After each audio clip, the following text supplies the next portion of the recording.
안녕하십니까. 여러분의 취업을 위해 영상을 찍고 있는 Chief Enabling Officer of Career. 왜 커리어이냐면 커리어에다가 약간 말장난인데 리얼한 회사의 상황을 알려드리겠다. 이런 뜻에서 커리어이에요. 오늘은 약간 조금 사이즈 큰 얘기예요. 제가 말씀드렸죠. 이게 시야가 넓어질수록 그리고 좀 많이 알수록 뭐 자소서에든 면접할 때 말이든 이게 깊어지기 때문에 면접관이랑 다이다이 뜰 때도 유리하고 서류를 쓸 때도 훨씬 더 유리해집니다. 그래서 쉽게 알기 쉽게 설명을 해드리려고 약간 지난 주제이긴 해요. 근데 아직도 이거가 뭔 얘기인지 잘 이해가 안 되시는 분들이 있을 거예요. 원유 시장에서 위안화 결제가 된다라는 게 잠깐 우리나라 언론에서는 잠깐 나왔다가 그냥 슉 하고 사라졌잖아요. 이게 얼마나 큰 사건인지 오늘 한번 설명을 드려볼게요. 이거를 토대로 약간 어떤 걸 하셔야 되냐면 시장에 대한 이해를 좀 넓혀주셨으면 좋겠어요. 실물 시장에 대한 이해. 네. 사실은 저는 막 이거 뭐 원유 막 한날 들여다보고 이런 건 아니니까 막 엄청 전문가다? 그리고 그거 원유 관련돼 가지고는 좀 논지 오래돼 가지고 그건 아니지만 이건 사실은 저는 경천동지, 그러니까 막 하늘이 무너질 그런, 그러니까 막 땅이 움직인 그런 일이라고 생각을 해요. 왜냐하면 제가 생각하는 지구에 존재하는 시장은 두 가지예요. 두 가지. 한 가지 시장은 화폐로 이루어진 금융시장, 그리고 나머지 하나는 물건으로 이루어진 실물시장입니다. 그러니까 무슨 얘기인지 아시겠죠? 화폐로 이루어진 금융시장이 예를 들면 월스트리트에서 막 돌아가고 있는 거라면 코인은 저는 그거는 화폐에다가 포함을 시킬게요. 왜냐면 결과적으로는 저는 코인은 참 믿지 않는데 어쨌든 코인이라는 걸 거래를 하려면 실물 내가 가지고 있는 돈으로 화폐로 사야 되는 거니까 어쨌든 화폐 시장에 들어간다고 보고, 그리고 또 실물 시장이 있는 거예요. 예를 들면 금, 구리, 니켈, 히토류, 원유 이런 것들이 있는 거예요. 그래서 하나가 금융시장이면 하나가 실물시장이에요. 그럼 실물시장, 화폐시장은 월스트리트가 왕이겠지. 실물시장의 왕은 누굴까요? 네. 이거 생각해 보신 적 있으세요? 실물시장의 왕은 누굴까? 금? 쇠? 곡물? 화약? 옛날에는 그 차 가지고 막 보스턴 차 사건 막 도대체 왜 차를 가지고 싸웠는지 잘 모르겠는데 그랬죠? 네. 막 인도까지 막 쳐들어가고. 그러면 지금은 어떤 걸까? 역사상 여러 가지 실물들이 막 왕으로 올라갔다 내려갔다 막 난리 지랄 브루스를 쳤는데 저는 여전히 실물의 왕은 원유라고 생각을 해요. 원유. 왜냐면 원유는 생각보다 엄청나게 많은 부분에서 우리 생활에 영향을 미치거든요. 에너지 쓰고 있죠. 여러분들, 난 전기 쓰는데? 라고 생각을 하시면, 난 전기차인데, 그리고 심지어 우리나라 태반이 화력발전입니다. 신재생 에너지 늘려야 되는데. 어쨌든 신재생 에너지로 간다고 쳐도 화력발전이 아예 없어지진 못해요. 화력발전이 연료가 뭐예요? 가스랑 기름이죠. 그리고 자동차들도 아직은 내연기관이 많습니다. 그죠? 그리고 여러분들, 이 뒤에 있는 이 판넬, 그쵸? 그리고 내가 입고 있는 옷, 여러분들 입고 있는 옷 입고 있는 거 맞죠?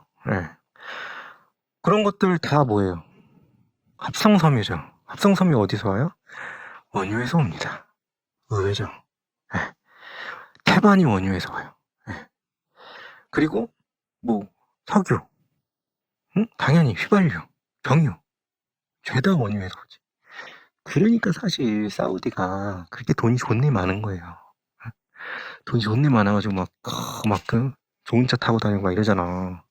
그 형들이 이게 그러니까 경유 휘발유 이슈뿐만이 아니고 거의 모든 화공제품, 심지어 우리 먹는 거에도 원유 유래 성분이 많아요. 존나 많다니까 진짜.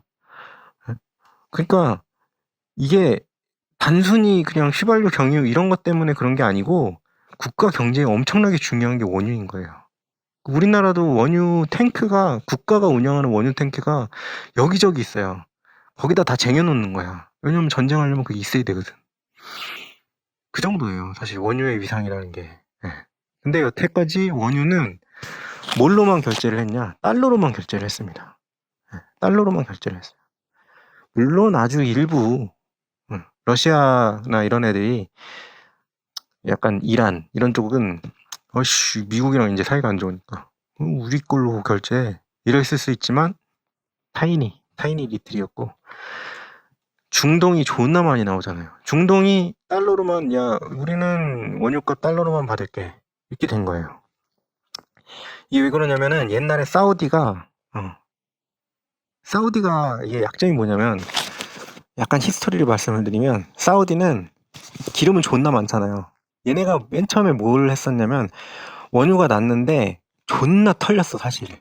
그래가지고 존나 빡쳐가지고 국유화해가지고 막 얘들 존나 갈궈가지고 다 내 거야 이렇게 만든 다음에 사실은 그래가지고 그 지금 왕조가 정통이 아니라는 말도 많아요. 그래서 딱 그 원유는 차지했어. 근데 문제는 군사력이 존나 약하네. 군사력이 존나 약한데 중동은 어디예요? 중동은 세계의 화약고란 말이야. 옆에 있는 옛날에 이제 미국한테 존나 개두들겨 맞고 이제 이라크 개박살이 났지만 이라크가 옛날에 존나 강국이었거든. 이란 존나 세지. 사우디 언제라도 쳐들어가가지고 야 이거 내 거 이래버리면 어떻게 돼? 좆되는 거 아니야. 그러니까 미국하고 손을 잡았어. 미국은 또 어떤 사정이 있었냐면 오일 쇼크라는 게 있었죠. 오일을 갑자기 가격을 확 올린 거야. 그러니까 어떻게 된 거야? 이런 씨보. 야 잠깐만. 야, 오일을 가격을 올리면 우리가 경제가 이렇게 개박살이 나는데? 이렇게 된 거죠. 그래서 이해관계가 딱딱 맞아떨어졌지. 사우디랑 미국이랑. 원유는 달러로만 사고 팔자. 이렇게 악수를 한 거야. 그렇게 되면 어떻게 돼요? 미국은 달러는 어떻게 만들 수 있어? 원유가 만약에 모질란다. 달러를 찍어내자. 드그드그드그드그드그드그. 지금 그것 때문에 지금 개박살 나는 경제가 원유 달러를 그냥 찍어내면은 그냥 원유가 계속 들어오는 거야. 그리고 사우디 입장에서는 미국의 군사력. 야, 너 사우디 때릴 거야? 잠깐만 조금만 생각 좀 해보지. 우리가 왜 천조국이더라. 그렇대. 우리가 국방비로 1년에 1,000조를 쓰니까 천조국이구나. 근데 우리가 군사력을 너한테 투사를 하면 어떻게 될까? 이라크 예를 들면 이란이 쳐들어가려고 한다 사우디에. 그러면 그럼 조금만 생각을 좀 해봐야 되지 않을까? 존나 개쳐 맞은 다음에 사우디랑 화해할래? 아니면은 그냥 지금부터 안 쳐들어갈래? 이렇게 되는 거죠.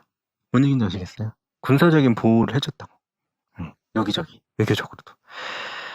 이렇게 되면 어떻게 되냐면 달러를 쟁여놔야겠다 이런 생각 안 들겠어요? 원유를 살려면 달러가 있어야 되잖아요. 그죠?